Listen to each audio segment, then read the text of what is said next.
Assalamualaikum warahmatullahi wabarakatuh. Al-Mukarramun, baik Bapak Dekan Fakultas Agama Islam, Pak Direktur Pasca, Prof. Amir, moderator dan hadirin sekalian. Alhamdulillah, walaupun ada bencana alam, kita bisa mengusahakan hujan ilmu. Setelah hujan pasir, hujan debu, kata Pak Dekan tadi, hujan ilmu. Mudah-mudahan bisa menyirami kita dengan keadaan yang lebih baik. Tema diskusi ini panjang ya, tapi intinya temanya nalar hukum Islam. Oleh karena itu saya mengambil sebagian kecilnya saja, yaitu menyorot paradigma fatwa MUI-nya saja.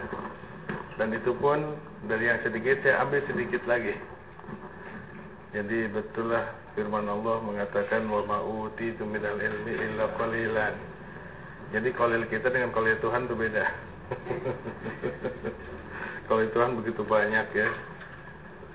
Tapi ya begitulah hidup.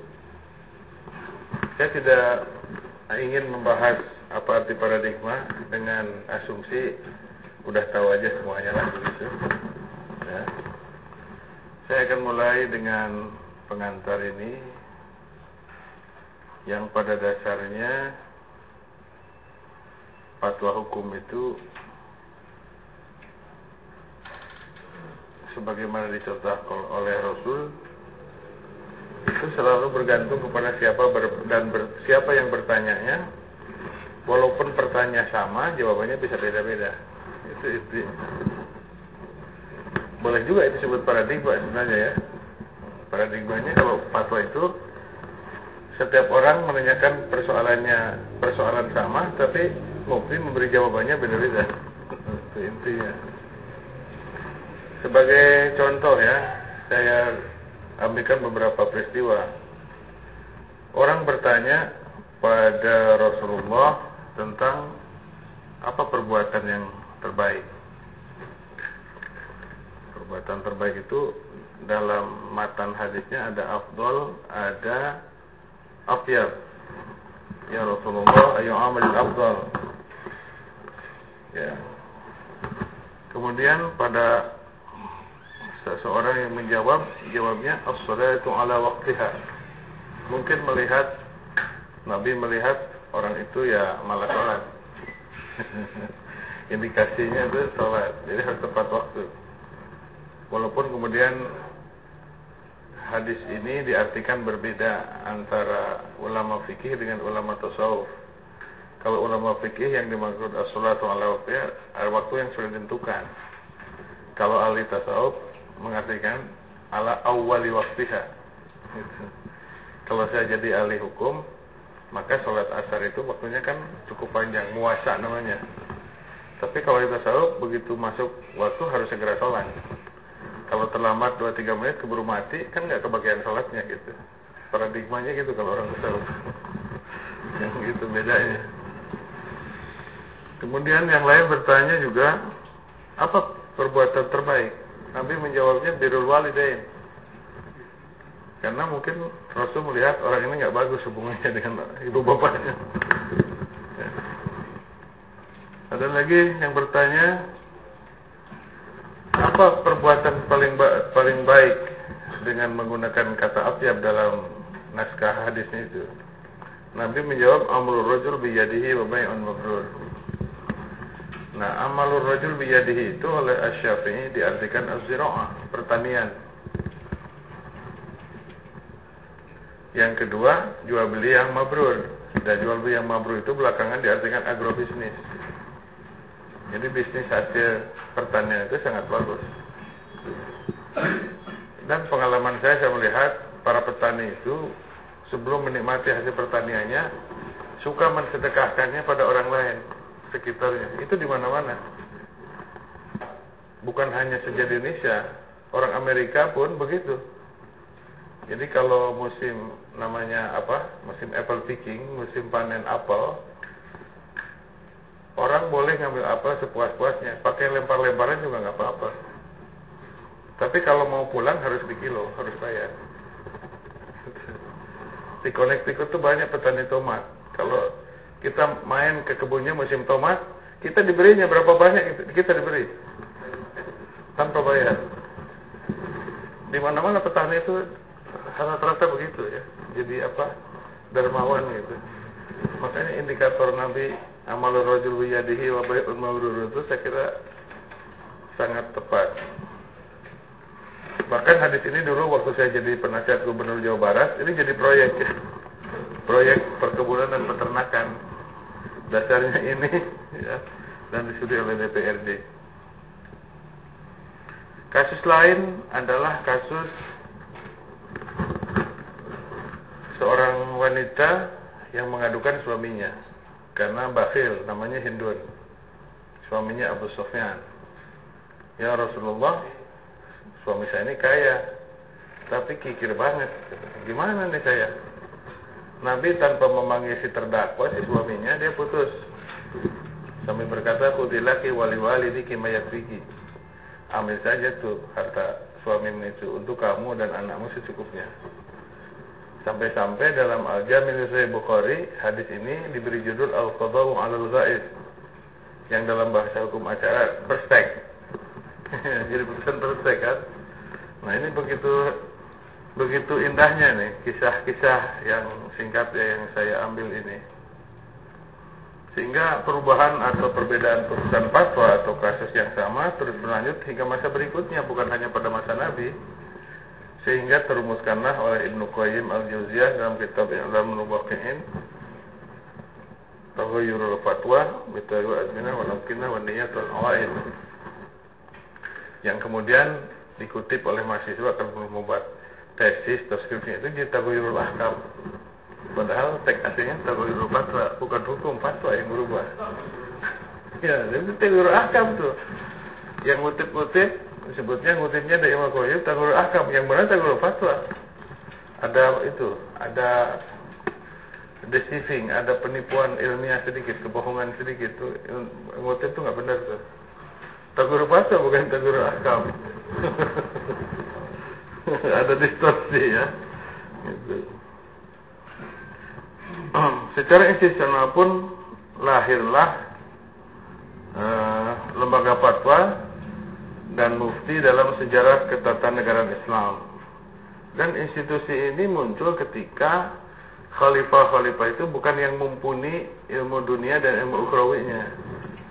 Maka untuk ilmu duniawi dipegang oleh khalifah, yang sifatnya temporal, yang sifatnya ukhrawinya diserahkan pada ahli agama, lahirlah mufti. Terutama pada masa mulai kemunduran Islam, mufti ini sangat berkuasa. Fatwa-fatwanya harus menjadi seperti sabda raja aja, jadi hukum yang harus dipegang oleh semua orang. Dan mufti itu mempunyai posisi dan spektrum yang luas dan penting, seperti putusan hakim agung yang harus diikuti oleh semua orang. Maka kaidah hukum lahirlah itsbatul hakim yarfa'ul khilaf. Jadi putusan penguasa, karena mufti itu penguasa, itu harus menghilangkan semua kontroversi, semua khilaf. Nah, ini menjadi kaidah, jadi legal maxim ya, dari sejarah singkat tentang fatwa ini. Nah, mari kita lihat sekarang Majelis Ulama Indonesia, baik secara institusi sebagai perangkat sosial maupun paradigmanya. Belakangan ini, beberapa terakhir ini, orang bertanya tentang status Majelis Ulama Indonesia, terutama ketika fatwa-fatwanya itu nggak didengar. Pernah mengeluarkan fatwa bunga bank haram, tapi anggota Majelis Fatwa yang memutuskannya banyak pemilik bank syariah. Ini tergesa-gesa, akhirnya ya tidak terjadi ras. Belakangan merokok haram bagi pengurus MUI saja, tapi pengurus MUI yang ngerokok juga. Muhammadiyah pun begitu, pada umatnya banyak pedagang rokok, pengrajin rokok, nggak didengar juga. Jadi ada suatu penggerogotan posisi dan status fatwa. juga konon PKS minta fatwa MUI tentang golput. Kemudian MUI memutuskan golput itu haram. Saya ketika ditanya teman-teman, saya katakan fatwa itu hanya mengikat bagi orang yang memintanya. Kalau PKS yang memintanya, ya warga PKS lah yang nggak boleh golput. Kalau yang minta fatwa rokok itu si fulan, yang lain nggak terikat. Kayaknya jadi guyonan kalau di Jawa Barat tuh. Memang Muhammadiyah, MUI mengeluarkan fatwa, tapi tetap NU merokok terus karena no smoking itu Nahdlatul Ulama merokok. Karena ulama itu ya kan.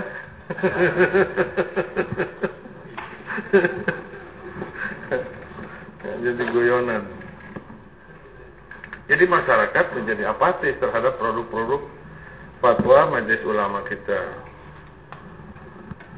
Ya, kenapa? Karena apa?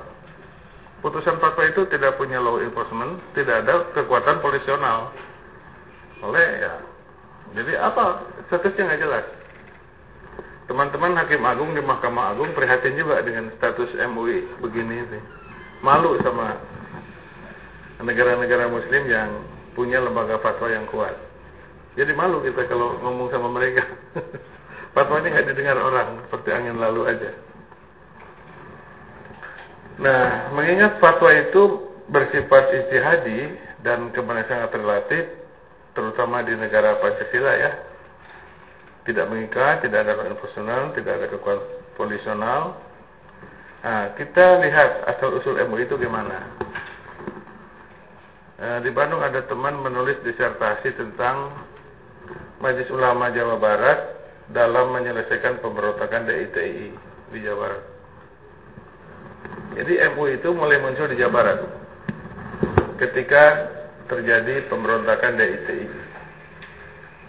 Pemerintah dan ulama nggak ingin umat Islam jadi korban semuanya karena DITI. Maka penguasa perang waktu itu dipegang oleh Panglima Daerah Militer membentuk Majelis Ulama. Ketuanya bukan ulama, tapi jenderal. Nah, anggotanya gubernur dengan ulama. Ya. Nah, gimana mereka bekerja? Mereka bekerja bagaimana menyadarkan Kartosoewirjo dan kawan-kawan kembali ke pangkuan Republik Indonesia membentuk NKRI. Yang mana usaha terakhirnya tidak dengan perang, tapi dengan pagar betis.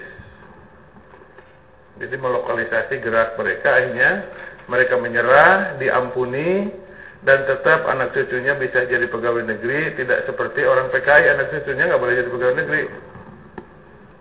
Gitu kan? Beda tuh, bukan dosa warisan DITI itu. Beda dengan PKI, itu dosa warisan bergenerasi. Karena apa? Karena MUI, Majelis Ulama Indonesia. Nah, karena keberhasilan itulah maka kemudian MUI dinasionalisasi dari mulai tingkat desa sampai tingkat republik ini. Itu kan sejarahnya begitu. Mungkin pemahaman sejarah ini membantu kita memahami bagaimana peran dan posisi MUI. Paradigmanya adalah mengambil dari pandangan Ibnu Taimiyah dalam kitabnya As-Siyasatu Syar'iyyah fi Islahi Ra'i wa Ra'iyah yang kemudian diklaim sebagai hadis. Sinfan minan nas al-ulama wal umara idza salaha salal ummat wa idza fasada fasada al-ummah. Manusia itu terdiri dari dua kelompok, umaro dan ulama. Kalau umaro dengan ulama itu baik, maka baiklah seluruh umat, dan kalau rusak, rusaklah seluruh umat. Zaman ketua MUI-nya Pak Hasan Basri, wah di mana-mana dikembang, inilah hadis Rasul. Sampai dikritik oleh almarhum Profesor Syuhudi Ismail ahli hadis, ini bukan hadis Pak, ini hadis masyhur, berarti statusnya bukan hadis. Kalaupun hadis masyhur itu boleh dikatakan bukan hadis, tapi isinya tidak bertentangan dengan nilai-nilai hukum, nilai syariah. Hadis masyhur itu ya dhaif sebenarnya kalau dari ilmu hadis, tapi karena isinya tidak bertentangan bisa dipakai. Wah, kebakaran jenggot tuh Pak Hasan Basri. Waktu itu saya di Komisi Fatwa MUI Jawa Barat, dia keliling gitu ya, merasa kebakaran, dikritik hadisnya nggak benar. Memang nggak benar, saya bilang, Pak, itu mengutip dari kitabnya Ibnu Taimiyah. Kata-kata biasa aja. Ya. Nah, ini jadi paradigma ulama dan umaro itu. Jadi ulama itu harus baik ke atas, ke negara, ke pemerintah, harus baik ke rakyat. Ada posisinya di tengah-tengah, penjaga keseimbangan. Seperti wasit. Penjaga keseimbangan permainan. Nah, ini. Jadi paradigmanya itu, MUI itu paradigma utamanya al-ulama wal umaro, harus perlu harmonisasi antara ulama dan umara. Paradigma kedua, ya, ketika Pak Quraish Shihab aktif sebagai pakar di MUI, karena ijtihad fatwa itu dan sering pemerintah mengorder fatwa, dan ordernya itu namanya order kan, harus sesuai dengan pemesan kan buat fatwa itu. Maka yang dipegang itu fatwa apapun yang diminta pemerintah akan dikabulkan MUI selama tidak bertentangan dengan akidah yang dimaksud ialah ma'ulima minad-dini bil darurah. Prinsip-prinsip dasar akidah berpengaruh bisa saja, boleh aja. Itu. Ya, karena begitulah sejarahnya. Ya. Nah, itu tentang majelis ulama. Nah, sekarang prosedur fatwa. Saya akan mengutip pengalaman saya aja. Lembaga pengkajian obat-obatan, kosmetika dan makanan itu mulai dirintis di Bandung. MUI Jawa Barat, saya salah seorangnya. Salah seorang penggagas pertama dan dalam hal LPPOM ini. Saya ambil, kenapa? Karena fatwa itu diperlukan untuk sertifikasi halal. Orang Malaysia, orang Singapura, kalau datang ke Indonesia cari restoran tuh cari yang labelnya halal. Nah, kemudian pengusaha dodol Garut itu ada kontrak bisnis dengan Malaysia, tapi mengenakan syarat harus ada sertifikat halal dari Majelis Ulama. Nah, dodol Garut kalau bahasa kini, bahasa Jawanya apa? Jenang ya. Nah, jenang. Itu terkenal dodol Garut itu. Bahan bakunya tepung beras ketan, santan, air, gula, kemudian yang bermasalahnya di full cream, susu bubuk. Nah, ternyata susu bubuk yang dipakai pengusaha dodol Garut itu, seluruh Garut, itu full cream yang belum mendapat sertifikasi halal, produk Australia. Sementara itu, Majelis Ulama Cape Town, Afrika Selatan, kemudian Islamic Center Jepang, sudah merekomendasi beberapa produk full cream yang halal. Maka MUI Jawa Barat menganjurkan pada pengusaha dodol Garut itu merubah, mengganti bahan bakunya dengan full cream yang sudah mendapat sertifikat. Nah, si pengusaha dodol Garut ini keberatan karena per hari order full cream di Garut waktu itu berpuluh-puluh ton, sehingga perusahaan bisa rugi. Ya, kami waktu itu ya terserah dia, mau ikut boleh, mau nggak ikut boleh. Kalau mau ikut boleh, kemudian kita audit, kita periksa, kita keluarkan. Kalau enggak ya kita nggak keluarkan. Nah, dia lari ke MUI pusat. Ketika MUI pusat ya kata MUI pusat boleh, kami berikan sertifikat dan tetap produk Anda bahan baku Anda dipakai, tapi Anda harus menanggung biaya auditor kami pergi ke Australia. Jadi akhirnya 3 atau 4 orang ulama dan ahli teknologi makanan dari Jakarta dibiayailah mengadakan penelitian bagaimana full cream dibuat di Australia. Nah, ini kesimpulan dari sini apa? Fatwa itu sangat berpengaruh dalam bidang tata ekonomi. Ini jangan dipandang enteng gitu. Ya, bisa membuat pusing distributor suatu produk. Ya. Nah, itu tentang dodol Garut. Kemudian tentang sosis dan bakso. Sosis dan bakso. Sosis dan bakso itu menjadi masalah hukumnya kalau sosis pada collagen casing. Collagen casing itu pengikat sosis yang kayak plastik tuh, tapi bukan plastik. Nah, bahan bakunya dua, bisa dari nabati, bisa dari hewani. Kalau bahan baku nabati nggak ada masalah hukum karena semua halal. Kalau hewani baru ada masalah, karena bahan baku collagen casing yang baku hanya dari dua, yaitu tulang belulang dan kulit ayam, tulang belulang dan kulit babi. Dua-duanya bisa bermasalah. Kalau bahan bakunya tulang belulang ayam, apakah ayam itu disembelih sesuai dengan syariat Islam? Memenuhi unsur-unsur tidak menyakiti. Kapan menyembelihnya, di mana, Islami atau tidak? Ya, kalau Islami mungkin di alur prosesnya saja, ya, bukan pada teknologi, bukan pada materinya, pada teknologinya. Kemudian kalau daging dan tulang belulang babi udah jelas haram. Yang kedua, kalau sosis dan bakso itu diproduksi oleh perusahaan yang sama dengan wajan yang sama. Kan wajan bekas babi dipakai ayam, pakai sapi, kan haram juga kan? Itu masalahnya. Tidak semudah itu, ya. Ini masalahnya.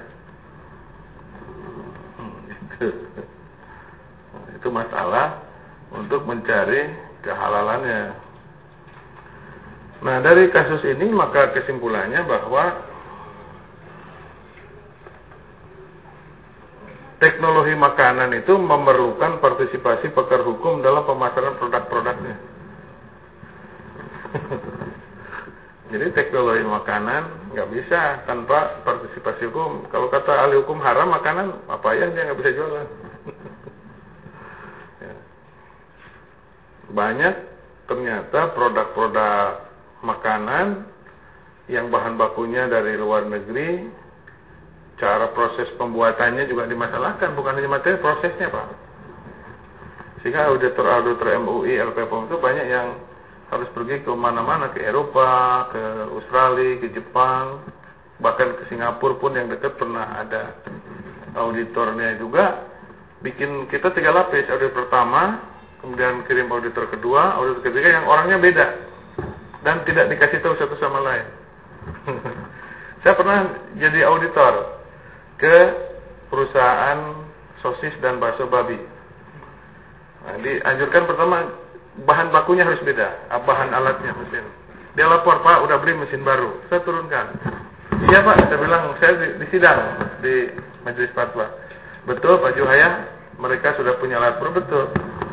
Pertanyaan kedua, kalau membuat sosis ayam dengan sapi di alat yang lama atau di alat yang baru? Kalau saya jawab alat yang lama, masih haram Pak. Kalau alat baru, baru halal. Kan gitu. Ya, teliti sekali itu. Tidak nyampur kan. Ya, itu tidak gampang membuat fatwa itu. Jangan dianggap enteng. Masalah lain, sosis sapi, bakso babi, sosis babi, tapi bahannya sama dari bahan yang halal. Hanya dikasih flavor aja, rasa. Ya, sosis babi, sosis bakso babi, rasa babi, rasa ayam, rasa sapi. Bahan bakunya sama, yaitu dari daging buatan yang dibuat oleh teman-teman di IPB. Mereka mampu membuat daging dari cangkang kacang tanah. Cangkang kacang tanah diolah ulang jadi daging. Tinggal mau bikin daging apa? Mau babi, mau bikin aja rasanya. Esensinya nggak ada, babinya nggak ada, ayamnya nggak ada, rasanya doang. Gimana tuh hukumnya? Oh, itu ramai tuh, sebagian haram. Saya waktu itu cenderung mengharamkan supaya orang mencoba yang artifisial, nanti enak mencoba yang sungguhnya gitu. Satu syariah dan satu syariah yang dipakai. Nah, itu proses metodologi penentuan hukumnya. Ya. Terakhir saya kasih contoh seorang apoteker minta fatwa. Apoteker yang minta fatwa, Pak. Pak, gimana saya teruskan profesi sebagai apoteker atau harus berhenti? Kita kan kaget. Kenapa? Saya ini senang membuat obat batuk. Nah, kalau ada OBH, obat batuk hitam, kalau waktu haji, singkatannya obat batuk haji. Ya karena ada dedaknya kan Pak, kayak kopi. Bedanya obat batuk haji dengan obat batuk yang tidak ada dedaknya, pada satu aja. Kalau Bapak minum obat batuk, ya, yang bening, nggak ada dedaknya, itu pasti pakai lemak babi. Ya. Yang anehnya, keajaibannya, suatu obat yang dicampur dengan daging babi atau makanan, itu ada testernya, ada alat pengeceknya buatan Belanda. Jadi makan itu masukkan kalau itu, oh ini ada unsur daging babi. Tapi kalau yang lemak babi nggak terdeteksi, kalaupun secara kimia diurai ulang, nggak ada bekasnya, nggak ketahuan bahwa itu lemak babi asal usulnya. Ya ini yang anehnya, ya. Nah, sehingga ketika saya diminta pendapat, saya bilang jangan berhenti jadi apoteker dan teruskan buat obat batuk yang pakai lemak babi. Kenapa? Karena saya ngambil jawabannya dari Sapinah, kitab Sapinah aja yang cetek, ya. Karena dalam kitab Sapinah disebutkan al-khamar, kalau jadi cuka kan halal. Kemudian air suci dan sucikan menjadi najis apabila berubah launuhu, rohrihu, ta'amuhu. Karena perubahan, ya enggak? Saya bilang jangan berhenti, dah terusin aja. Gitu. Paling tidak saya udah ijtihad sama kawan-kawan.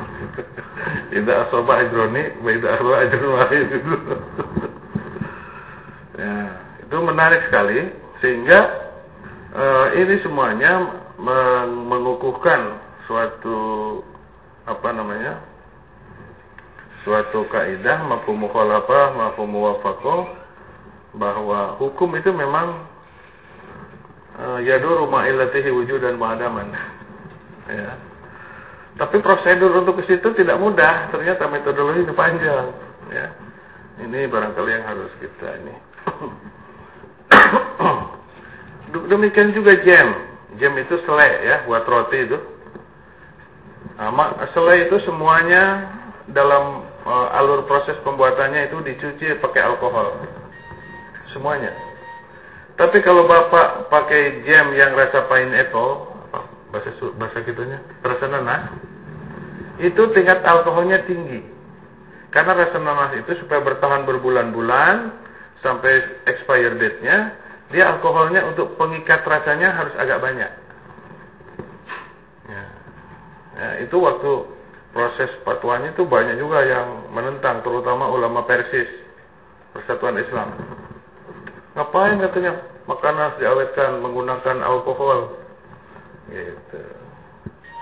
Jadi bisa bertahan lama karena diikat sama alkoholnya. Nah, nanas itu paling agak tinggi alkoholnya.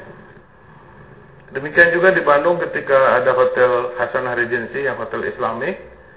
Dia menjanjikan makanan dari kue-kue itu mengganti rum yang kadar alkoholnya tinggi dengan air tape ketan dari Sidoarjo. Minta fatwa juga, kue kami halal enggak? Kita tanyakan, enggak pakai rum. Oh bagus nih, enggak pakai rum, enggak ada alkoholnya. Tapi pakai tape ketan. Tape ketannya diproduksi di Sidoarjo. Sekali beli berapa puluh kilo gitu. Kita minta bantuan laboratorium ITB. Setelah diperiksa di laboratorium ITB, ternyata kadar alkoholnya tinggi sekali, melebihi yang diizinkan oleh pemerintah untuk pabrik minuman keras. Dan kan ini jadi usaha, maka kita haramkan aja. Gitu. Seperti juga halnya ada tahu yang paling bagus di Bandung itu terkenal, Yunyi, minta sertifikat halal. Ketika kita pergi ke lapangan, jadi tahu itu bisa keras karena apa? Karena menggunakan asam tahu. Asam tahu itu diambil dari saripati kacang kedelai, kemudian difermentasi semalam. Nah, hasil fermentasinya itu ketika bahan tahu sudah dibuat, mau dicetak, dikasih itu asam tahu itu, sehingga tahu menjadi keras, dipotong-potong dan rasanya enak. Kita minta bantuan Kita minta bantuan lab ITB memeriksa asam tahu itu. Ternyata hasil penelitian lab di asam tahu itu alkohol yang paling tinggi kualitasnya, yang namanya etanol. Jadi alkohol wa akhwatuhu. Jadi yang penting etanol. Memang tidak memabukkan kalau diminum, cuma mematikan. Tapi anehnya lagi, ketika asam tahunya dimakan orang bisa mati. Tetapi kalau pakai adonan tahu, malah tahunya jadi keras dan lezat, nggak membahayakan. Gimana itu hukumnya jadinya? Ya mau tidak mau akhirnya kita keluarkan sertifikat halal. Ya, kemudian ada lagi minuman yang temulawak. Ada temulawak minta disertifikasi. Ketika kita audit, nggak ada temulawaknya, Pak. Yang ada rasa temulawaknya semua. Tapi akhirnya sidang putusan tidak diberi sertifikat halal karena dia bohong. Karena bohongnya bukan karena temulawaknya haram, karena bohongnya. Mengaku ini temulawak untuk ke pasaran, padahal bukan temulawak, semuanya artifisial. Yang tidak keluar sertifikat halal bukan karena zatnya, karena dia bohongnya itu. Ya. Nah, ini mengenai pengalaman ya. Nah, sekarang bagian terakhir, majelis. Nah, ini memperkuat teori tadi. Lagi-lagi ini temuan yang membuktikan kekuatan teori perubahan fatwa Ibnu Qayyim al-Jauziyah. Pada zaman Pak Soeharto itu kita tahu beliau mensponsori lahirnya Bank Muamalah, dan Bank Muamalah kemudian berkembang. Nah, timbul persoalan, siapa ini yang masih bank syariah? Katanya MUI. Pakar-pakar hukum berkeberatan MUI, karena MUI lembaga privat, bank itu lembaga publik. Mungkinkah lembaga privat mengatur lembaga publik? Itu impossible. Maka jalan keluarnya MUI harus mempunyai badan otonom untuk mengawasi bank. Nggak ada lembaga sosial ngawasi lembaga publik, bisnis segala macam. Nggak benar tuh dari segi struktur hukum ketatanegaraan atau filsafat itu nggak bisa. Maka MUI membentuk lembaga otonom, maka berdiri Dewan Syariah Nasional. Nah, Dewan Syariah Nasional itu terdiri dari para pakar-pakar yang punya keahlian, kepakaran di bidangnya. Nah, fatwa-fatwa DSN ini kemudian menjadi rekomendasi ke Bank Indonesia halal tidaknya produk perbankan. Nah, sejak berdirinya DSN, produk-produknya sudah diadopsi menjadi hukum perbankan, baik dalam Undang-Undang Perbankan tahun 2008 maupun di dalam kompilasi hukum ekonomi syariah yang diterbitkan oleh Mahkamah Agung, dan berdasarkan surat edaran Ketua Mahkamah Agung, kompilasi hukum syariah itu harus jadi pedoman para hakim dalam menyelesaikan sengketa ekonomi syariah di pengadilan agama. Ya, nah inilah barangkali yang bisa saya sampaikan kepada hadirin sekalian. Dan sebagai penutupnya saya ingin merekomendasikan bahwa status MUI itu perlu ditingkatkan menjadi lembaga fatwa nasional yang mempunyai kekuatan hukum dan law enforcement.